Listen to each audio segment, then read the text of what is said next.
My name is William Wilczak, and today I'm going to talk about the screenwriting structure of the Hulu TV series The Handmaid's Tale. This is a class assignment for structure in film and television drama. I chose to do the second 10-page segment of the show's pilot script because I viewed it as crucial to the whole episode and the whole series. I would argue that it provides all the ingredients needed for a perfectly enthralling story world. In story, substance, structure, style, and the principles of screenwriting, Robert McKee expects writers to ask themselves several questions when conceiving their story. How do my characters make a living? What are the politics of my world? What are the rituals of my world? What are the values of my world? What is the genre or combination of genres? What are the biographies of my characters? And what is the backstory? The show addresses much of these questions in my segment with immediacy. The world of Handmaid's Tale is a bleak dystopia, to say the least. The United States, as a liberal democracy, has all but fallen to Gilead, a totalitarian theocracy. This occurred due to the drastically declining fertility rates across the world. The protagonist, June, is a handmaid, a low-status woman in a steeply hierarchical society. Handmaids are comprised of the few fertile women left in the former U.S., and the nation of Gilead assigns them against their will to bear children for the upper military class in a monthly ceremony day. He left you intact for a biblical purpose, like Bilhah served Rachel. What we are glimpsing is a world devoid of individual agency for the protagonist. No freedom, only role designation. Themes of oppression, identity, and trust grow apparent. Gilead is a regressive society and enforces traditionalist values. Women are confined to the home and specific roles: wives, aunts, Marthas, handmaids, and unwomen. They are completely prohibited from reading or doing anything beyond the roles assigned to them. The commander likes his eggs lightly. Make sure they're fresh. Not like last time. Let them know who it's for, and they won't mess around. Authenticity must be maintained in the story. That is to say, nowhere in a story can a viewer say, "That couldn't happen." Aristotle states in Poetics that a convincing impossibility is preferable to an unconvincing possibility. In an article for The Guardian, Abbott explains her rationale for creating this alien yet not entirely implausible world. If you wanted to seize power in the US, abolish liberal democracy, and set up a dictatorship, how would you go about it? What would be your cover story? It would not resemble any form of communism or socialism. Those would be too unpopular. Nations never build apparently radical forms of government on foundations that aren't already there. The deep foundation of the US, so went my thinking, was not the comparatively recent 18th century Enlightenment structures of the Republic, with their talk of equality and their separation of church and state, but the heavy-handed theocracy of 17th century Puritan New England with its marked bias against women, which would need only the opportunity of a period of social chaos to reassert itself. Like any theocracy, this would select a few passages from the Bible to justify its actions, and it would lean heavily towards the Old Testament, not the New.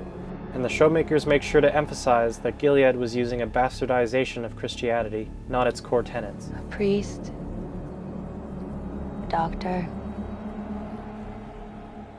a gay man. I think I heard that joke once. Blessed are the meek, dear. I always left out the part about inheriting the earth.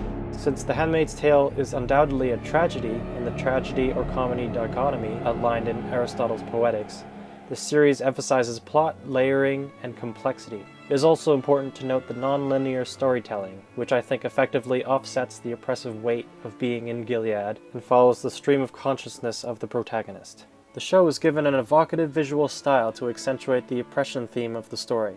Nerdwriter1, a proficient filmmaker and video essayist on YouTube, explains in his video, "One Reason The Handmaid's Tale won Emmy's Best Drama," that the frequent use of large aperture lens settings for many shots in the series is not merely employing an indie film trope. It works twofold to emphasize A, the oppressive forces imposed on June by Gilead, and B, June's unawareness or passivity in her flashbacks prior to the fall of the US and her loss of rights. This style can be attributed to Reed Morano, an absolutely brilliant cinematographer and director, responsible for directing the first 3 episodes. I will now talk about the 10-page segment in the context of screenplay structure format as outlined by Robert McKee's book, Story. McKee writes that there are 5 parts to a story's structure: the inciting incident, progressive complications, crisis, climax, and resolution.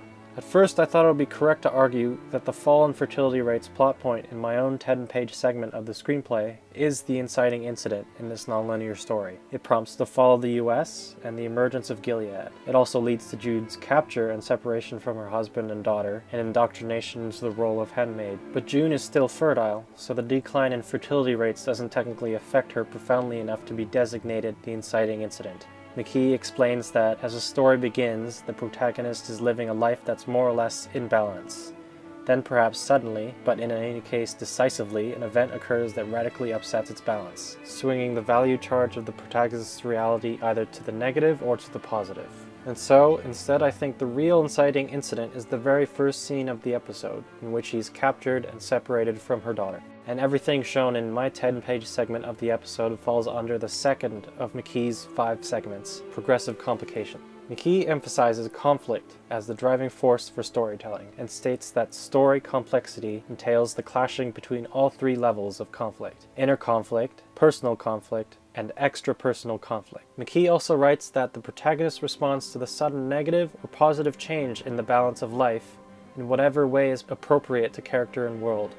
A refusal to act, however, cannot last for very long, even in the most passive protagonists of minimalist non-plots, for we all wish some reasonable sovereignty over our own existence. I don't need oranges.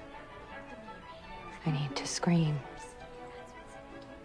I need to grab the nearest machine gun.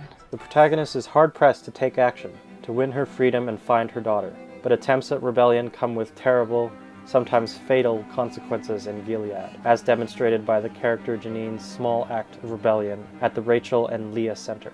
Rather than June herself suffering the terrible consequences of small rebellion, she sees it through another character's poorly calculated actions and learns that those small actions amount to nothing in such a negative reality. McKee explains that for dramatic, effective storytelling, a story must not retreat to actions of lesser quality or magnitude, but move progressively forward to a final action beyond which the audience cannot imagine another. Since we touched on the character of Janine, we can talk about the importance of subplots in the progressive complications stage of story. Subplots are extremely helpful in creating a complex, living, breathing story world, and June isn't the only perspective given to the audience. McKee explains that subplots may either be used to resonate the controlling idea of the central plot and enrich the film with variations on a theme, or a subplot may be used to contradict the controlling idea of the central plot, and thus enrich the film with irony. 4 characters are introduced right at the beginning of the episode, right within the 10-page segment of the screenplay: Offglen, Nick, Moira, and Janine. All 4 characters inhabit the same Gilead world as June, all 4 get scenes from their perspectives at certain points in the series, and all 4 character arcs operate exactly as McKee says subplots operate. They resonate the controlling idea of the central plot, and they subvert it. Each character being introduced early on allows for their storylines to be seamlessly developed and interwoven with June's to create a perfectly dynamic narrative. I think I have only scratched the surface of what The Handmaid's Tale has to offer viewers and screenwriters. While an inciting incident and major plot points aren't present in my 10-page segment, they are crucial nonetheless, for they gather up all the key ingredients that make a perfectly enthralling story. Atwood's Handmaid's Tale is so complex, and I think it is a tremendous privilege to be given the opportunity to explore its world through such a well-made TV series. I hope you enjoyed this video. I'm William Wilczak.